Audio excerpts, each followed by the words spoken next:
Olá, sejam bem-vindos ao nosso curso Autoconhecimento.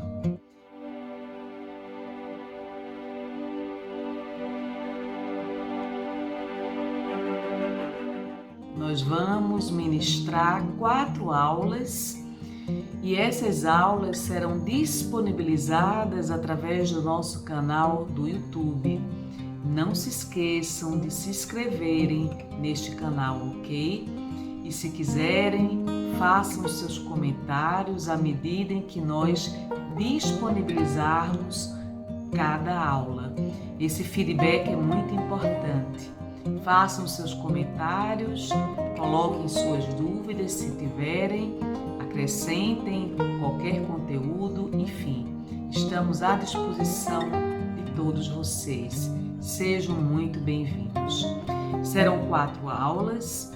O primeiro módulo será sobre como funcionamos. O segundo módulo será sobre autoestima. O terceiro módulo será sobre qualidade dos nossos pensamentos. E o quarto módulo será progresso espiritual. Com isso, nós iremos convidar vocês a este mergulho interior, que é essa grande jornada fascinante em busca do processo do autoconhecimento. Iremos agora mencionar a vocês quais são os objetivos do nosso curso. Possibilitar uma visão sobre o conceito do autoconhecimento, motivar o processo do autoconhecimento numa perspectiva do sentido da vida e seu propósito, auxiliar a identificar as nossas crenças, padrões mentais. Fazendo uma retrospectiva no pensamento grego, lá na época de Sócrates, Platão, nós observamos que tem a célebre frase de Sócrates: "Conhece-te a ti mesmo e conhecereis os deuses e o universo." Ora, nesse pensamento grego, o que se observa é que o homem deveria estar conectado à natureza e não desassociado da natureza. Portanto, o homem era um elemento integrante da natureza. Se o homem conseguisse fazer o mergulho interior no autodeciframento, no autoconhecimento, ele conseguiria compreender como funcionaria a própria natureza e o universo, uma vez que ele era um membro integrante do próprio universo e da própria natureza. Então, o ser humano é parte da natureza e não algo desassociado da própria natureza. Ou seja, a ciência ela se ocupa do que é externo e no elemento da consciência humana nós nos ocupamos do que é interno, do que diz respeito ao conhecimento da subjetividade humana. Com isso vem o estudo do gnose. O que é gnose? É o conhecimento profundo sobre todas as coisas. É a penetração nos mistérios da vida. É o sentir, a intuição. É você ir além da aparência, além do que é visível. É você interpenetrar. É você compreender a profundidade dos acontecimentos. A gente se cura quando a gente fala de um remédio ou quando a gente toma o próprio remédio. Nós compreendemos o que é o amor quando a gente fala sobre o amor ou quando nós vivenciamos experiências sobre o amor. Então é na experiência concreta que existe o verdadeiro aprendizado. Então não é algo tão simples. Conhece-te a ti mesmo. Muitas das nossas reações permanecem não compreendidas por cada um de nós. Não compreendemos porque temos determinadas reações, porque sentimos o que nós sentimos, porque temos determinadas emoções que envolvem o nosso corpo físico, porque pensamos muitas vezes o que nós pensamos. Afinal de contas, quem somos nós? Quem sou eu? Como eu me defino? Como eu colocaria no papel a minha própria individualidade, a minha identidade? Então nós observamos que ao longo do tempo nós perdemos a nossa autenticidade, nossa verdadeira identidade, o verdadeiro eu. O que eu penso é verdadeiramente o que eu penso ou o somatório de muitos outros pensamentos que eu acabei internalizando? Então, o grande segredo está em nos desafiar e nos desvelar, em nos compreender e na raiz, nas causas, na profundidade do nosso inconsciente. Será fácil? Claro que não, mas é a maior jornada que nós poderemos realizar na vida é o autoconhecimento.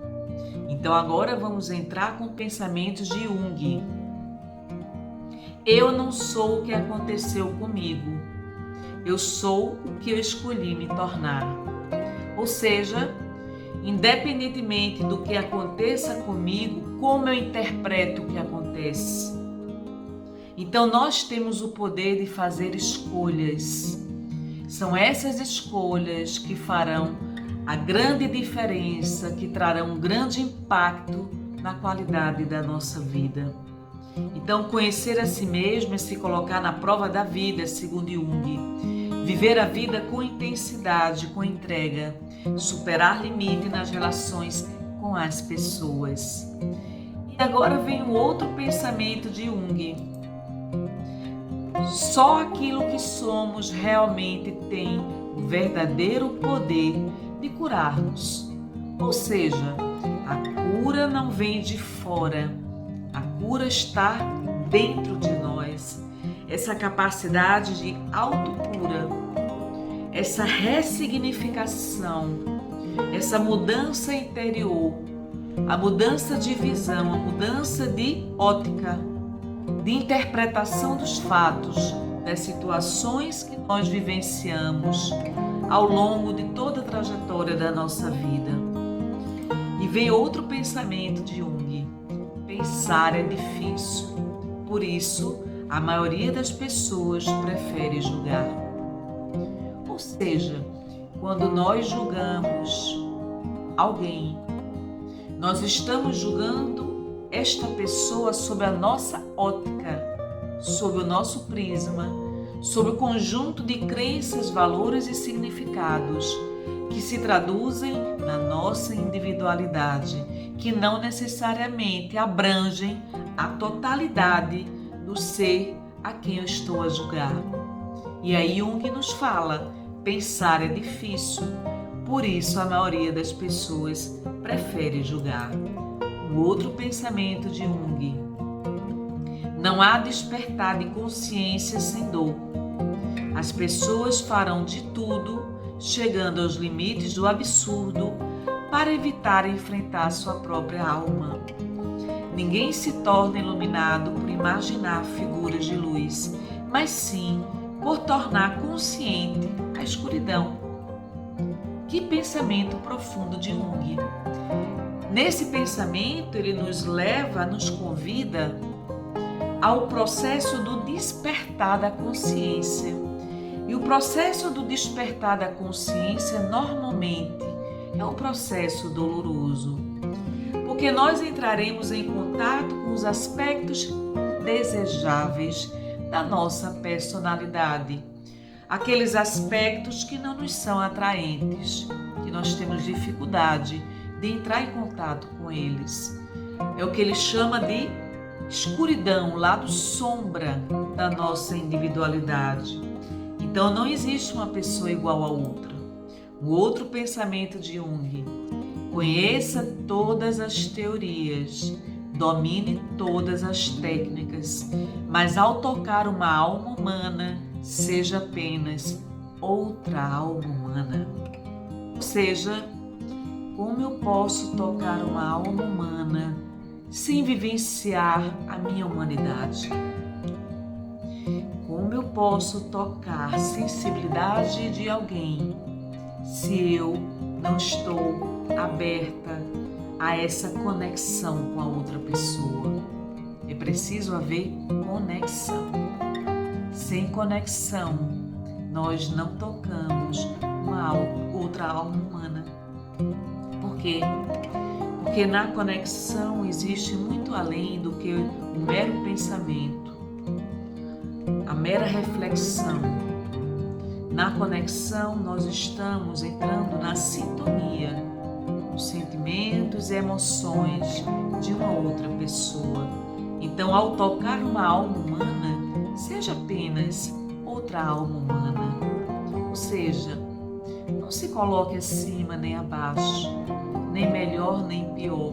Você é simplesmente uma alma humana, tocando uma outra alma humana. Que pensamento bonito de Jung, não é? Então, como se autoconhecer?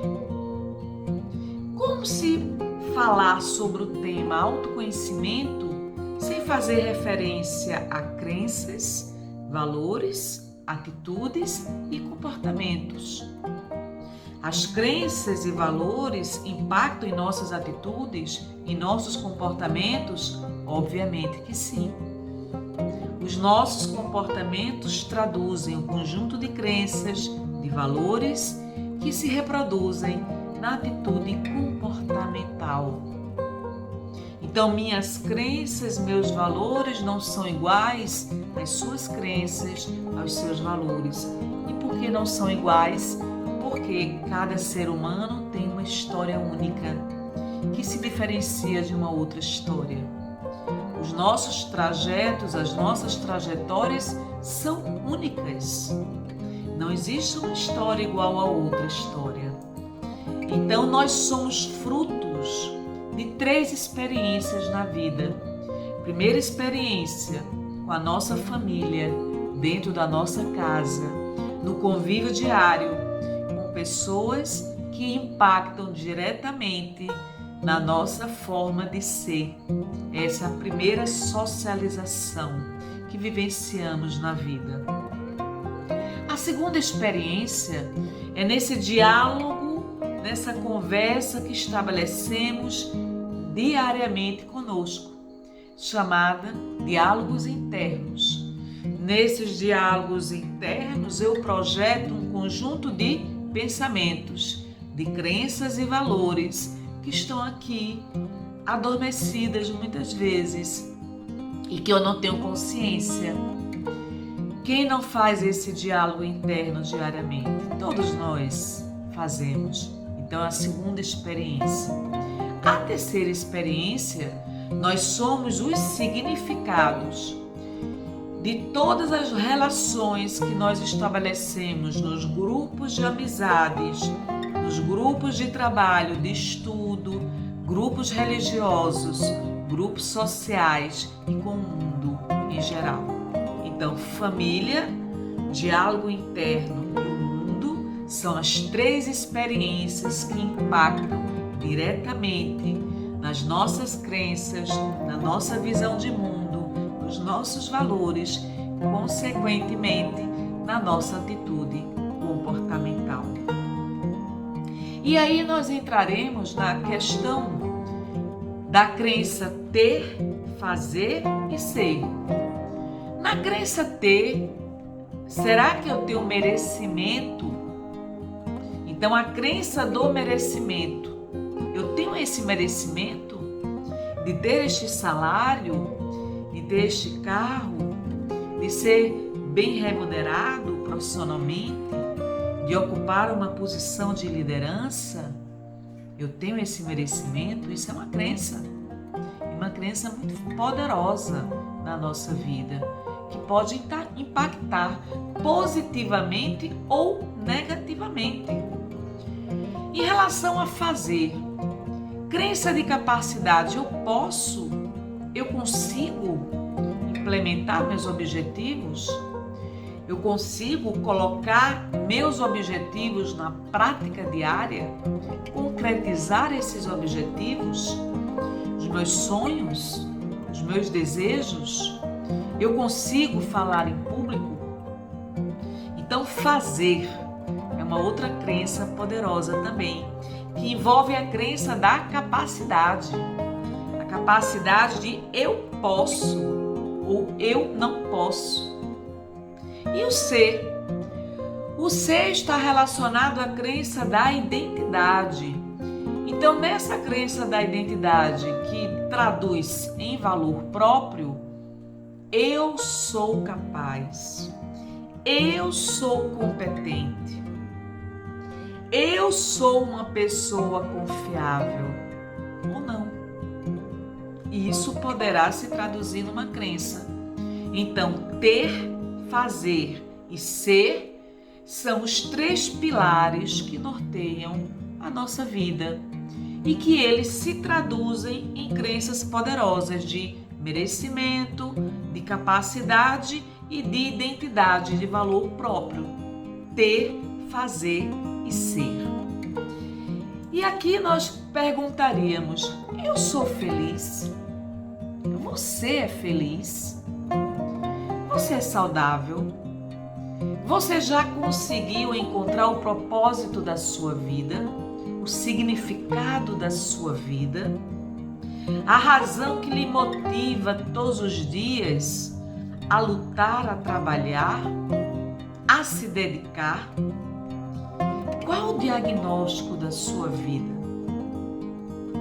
Quando você para refletir, você reflete sua vida de que forma? E nesse diagnóstico nós poderemos encontrar 4 dores universais. Que dores são essas? Rejeição, medo, escassez e orgulho. Talvez todos nós tenhamos, em algum limiar, em alguma intensidade, essas dores universais. A rejeição. Já passamos por situações de rejeição na nossa vida? Já vivenciamos a rejeição que ela gerou em nós? O medo. Esse medo que numa dosagem necessária é fundamental para o processo de conservação da espécie. Se não fosse o medo, provavelmente seríamos pessoas intempestivas, pessoas reativas, impulsivas, pessoas sem autodomínio. Por quê? Porque não iríamos medir as consequências das nossas atitudes. E o medo surge para frear, para avaliarmos as consequências dessas atitudes. O problema está na intensidade do medo. E quando o medo se torna muito intenso na nossa vida, ele poderá se tornar um grande obstáculo de ampliação, um grande obstáculo para nós nos expandirmos em diversas áreas da nossa vida. Então, o medo se torna uma dor universal. Muitos de nós somos motivados por processos de medo. E nesses processos de medo, muitas vezes, nós nos auto-sabotamos. Colocamos logo o si na frente. Se eu puder, se eu conseguir, será que eu vou conseguir? Talvez eu não consiga. Provavelmente eu não mereço. Eu não mereço vivenciar um estado de tranquilidade, de serenidade, de paz. E aí vem o pensamento da escassez. Uma mente escassa é uma mente limitada, é aquela mente que você se restringe. É aquela mente que tem fronteiras delimitadas que impedem você se ampliar no seu processo, nas suas possibilidades de expansão. Quando eu afirmo, jamais eu vou conseguir ter uma casa própria, eu não consigo ter um carro 0 km, eu não consigo exercer uma função gratificada, eu não consigo falar em público, não tem possibilidade de eu falar em público, jamais irei ganhar o suficiente, Isso traduz uma mente escassa. Para que eu vou querer ter muitos amigos? Prefiro ter 1, 2 ou 3. Mente escassa. A mente escassa está internalizada no nosso inconsciente. E eu quero dizer a vocês que o conjunto dessas crenças, desses valores, nós internalizamos normalmente até o processo de 7 anos na nossa infância. Não é fácil você modificar uma crença, uma vez que ela está instalada dentro de você. Comparamos uma crença a uma árvore frondosa, que para você arrancar uma crença é preciso retirar uma árvore com raízes muito profundas, porque essa crença norteou muitas vezes a sua vida inteira. E a crença, ela tem muitas vezes o pressuposto não da verdade, mas de uma mentira. Eu acreditei nessa mentira como sendo verdade. Quando alguém me disse, Carla, você não é inteligente, eu acreditei nessa mentira e transformei uma mentira numa verdade, de tanto ouvir essa mentira de alguém. Então, o conjunto de crenças é algo que nós precisamos avaliar. Que crenças são essas que nós temos? Para enxergar uma pessoa como ela é, nós precisaríamos estar isentos de qualquer ideia preconcebida. Porque uma ideia preconcebida é um julgamento. E essa ideia preconcebida, ela está fincada na mente passada e não está baseada no presente atual. Então, uma ideia preconcebida traduz em crenças e valores sobre esta pessoa. E aí vem o ato do julgamento. Então, para enxergar alguém como ele verdadeiramente é, eu não poderia ter uma ideia preconcebida sobre ele.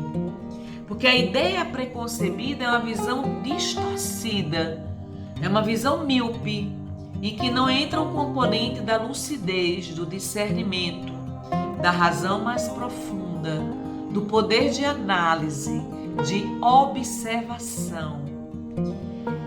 Quando eu tenho uma ideia preconcebida sobre alguém, reflete o conjunto de emoções que normalmente estão em desequilíbrio sobre esta pessoa.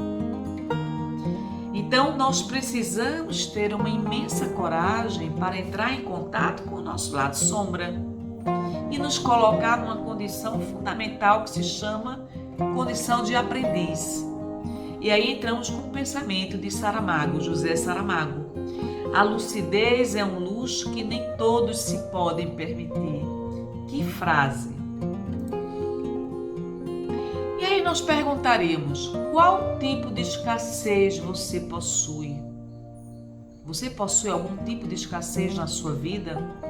Na área afetiva, na área intelectual, na área emocional, na área sexual, na área financeira, na área material, na saúde física?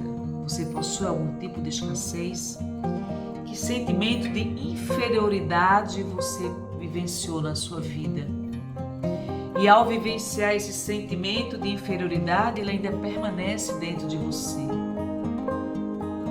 Você vivenciou algum sentimento de inferioridade? Qual a sua dor mais profunda? Quais são as nossas dores mais profundas? Você consegue se conectar com você mesmo? Existem dores profundas dentro de você que vêm à tona? E aí entraríamos agora com uma pergunta fantástica que vai nortear todo este curso. Qual a história que você conta da sua história? Vou repetir. Qual a história que você conta da sua história? Como você se enxerga? Você conta essa história com alegria ou com tristeza, ou com sentimentos de perdas, ou com arrependimentos, ou com a sensação de fracasso. Você tem prazer em contar a sua história da sua vida? Que tal escrever essa história no papel? Sem análise do que é certo e do que é errado. Simplesmente escrever no papel, colocar no papel. Qual a história da minha vida? Quais os principais acontecimentos da minha fase da infância, da fase da adolescência, na fase adulta e no presente atual? Quais os principais acontecimentos? Como eu me senti em cada etapa dessa história? A história da infância, da adolescência, da fase adulta. Quais os sentimentos que predominaram? Os principais acontecimentos da minha vida. Então, essas crenças, elas são formadas ao longo da nossa vida, mas sobretudo no período da infância, até os 7 anos de idade. Ouvimos muitas coisas das pessoas que nós convivemos na nossa família. E esses pensamentos, essas palavras poderosas formaram a base das nossas crenças. Será que essas crenças são construtivas ou são crenças que geraram desestímulo, que geraram pensamentos limitantes? Nossas crenças se tornam nossos pensamentos. Nossos pensamentos se tornam nossas palavras. Nossas palavras se tornam nossos valores. Nossos valores se tornam nosso destino. Vou repetir novamente. Nossas crenças se tornam nossos pensamentos. Nossos pensamentos se tornam nossas palavras. Nossas palavras se tornam nossos hábitos. Nossos hábitos se tornam nossos valores. Nossos valores se tornam nosso destino. Palavras-chave: crenças, pensamentos, palavras, hábitos, valores e destino. Vocês observam que tudo passa pelo pensamento? O pensamento é que desencadeia a emoção? E que muitas vezes nós não temos absolutamente controle nenhum sobre esses pensamentos.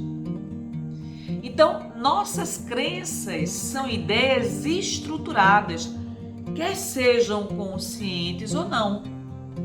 São conceitos e pressupostos que fundamentam o quê? O que nós pensamos, o que nós sentimos e como nós agimos. Nossas crenças nos tornam seres estagnados ou não. Crenças são construções mentais que nós desenvolvemos com base em nossas experiências, para nos ajudar a compreender o mundo em que nós vivemos. Então, poderá acontecer que haja uma lista de crenças que tenhamos que ressignificá-las. E nós só conseguiremos identificar essas crenças que nós alimentamos por anos a fio se nós colocarmos a história da nossa vida no papel. Porque ali nós iremos traduzir em palavras concretas como nós pensamos, como nós sentimos e como nós agimos. Então, tudo que nós fazemos na vida são regidos por sistemas de crenças e valores. E esse sistema de crenças e valores impactam diretamente na qualidade de nossa vida. Ou seja, meus amigos, fica aqui o convite para essa tarefa que só você e só vocês podem fazer. Escrever a história da vida de vocês. colocar no papel. Ninguém poderá escrever por vocês. Só vocês sabem a história de vocês, a trajetória de vida que vocês trilharam até o presente atual. Façam esse exercício. Vocês irão verificar o quanto é interessante nós mergulharmos na história da nossa vida.